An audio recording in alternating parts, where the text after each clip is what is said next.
Hi, in this video I will show you how you can make a translucent background in Canva. I have this template that I got from this Canva library, and this has a really nice painting like background, but it's not translucent. So I'm going to make this background to be translucent, meaning that you can see what's underneath the background. Well, since the background is actually something that is at the very bottom of the layer of your design, usually when you make the background to be translucent, you should be able to see the color that is used underneath background. So if I click on the background, you can click anywhere on the empty area, then go to the transparency menu.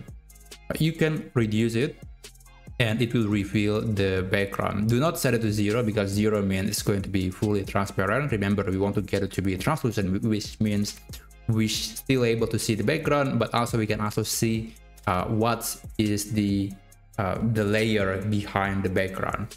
So let's say I'm going to set it to 30%, and as you can see, the background is this color. You can see this is the background colors used on this particular page or slide, and I can change it to a different color and it would be reflected to the document.